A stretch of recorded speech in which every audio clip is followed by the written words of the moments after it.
하지만 이러한 전세는요, 사라지지는 않을 것으로 보입니다. 그 이유로 첫 번째는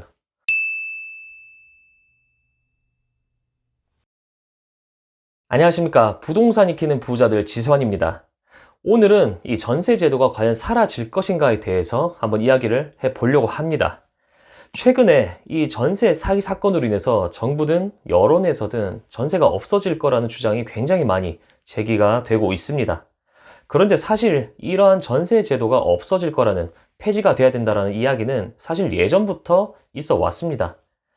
사실 전세란 한마디로 말씀을 드리면요, 임차인이 집주인에게 월세를 안 내는 대신에 집을 담보로 잡고 무이자로 집주인에게 돈을 빌려주는 바로 사금융의 형태라고 할 수가 있습니다.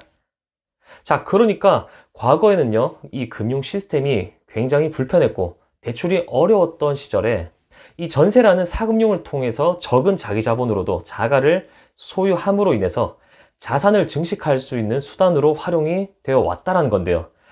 결국 대출이 특권층은 쉽게 받을 수가 있었지만 개개인들이 대출받기가 어려웠기 때문에 전세라는 사금융이 발달하게 된 겁니다.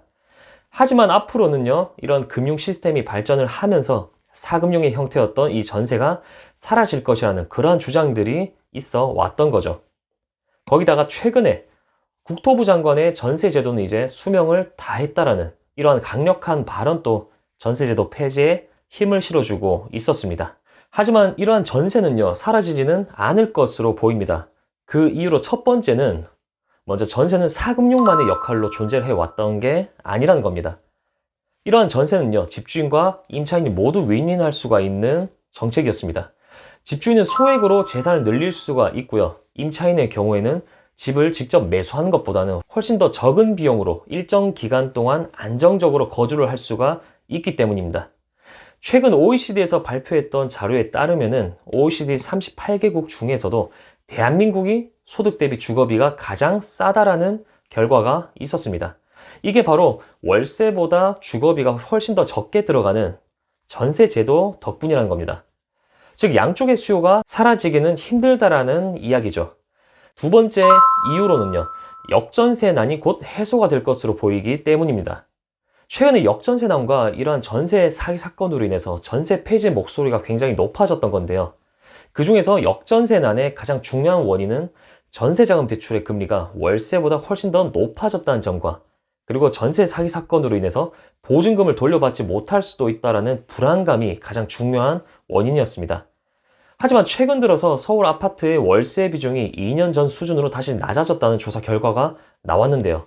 쉽게 말씀을 드리면은 전세에서 월세로 넘어갔던 수요층이 다시 전세자금 대출 금리가 하락함에 따라서 전세로 넘어가고 있다라는 이야기입니다.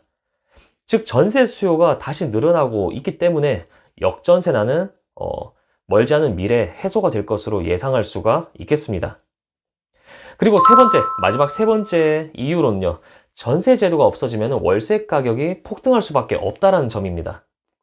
기본적으로 이 전세와 월세는 경쟁 관계에 있습니다. 전세가 비싸면은 임차인의 입장에서는 월세라는 선택지가 대안이 있기 때문에 일정 가격을 억제하는 그러한 역할을 해왔었는데요. 경쟁자인 전세가 사라지게 되면은 임차인의 선택지는 월세 단 하나밖에 없어지기 때문에 월세 가격이 폭등할 수밖에 없다는 겁니다. 그리고 또한 2020년 기준으로 국민의 15.5%, 약 325만 가구가 전세로 거주하고 있다고 하는데요. 이런 전세가 사라지게 되면은 325만 가구라는 거대한 세력이 반전세나 또는 월세로 몰릴 수밖에 없게 됩니다. 실제로 월세 비중이 높은 오피스텔의 임대료가 최근 전세 기피 현상으로 인해서 폭등하고 있다는 점만 봐도 충분히 알 수가 있겠습니다. 자, 이렇게 전세가 사라지게 되면요, 발생하게 될 부작용들이 명확하기 때문에 전세 제도는 사라지지 않을 것이라고 판단할 수가 있겠습니다. 자, 마지막으로 전세는 집주인과 임차인 모두에게 필요한 제도이고요. 그리고 전세 제도 폐지의 주된 근거였던 역전세난 역시 앞으로 조만간 해소가 될 것으로 보입니다. 그리고 마지막으로 전세가 사라지게 되면은 월세 가격의 폭등으로 인해서 주거비에 큰 부담이 될 수밖에 없다라는 점, 이 세 가지를 체크를 하시면 되겠습니다. 자, 오늘 내용은 여기까지입니다. 시청해 주셔서 고맙습니다.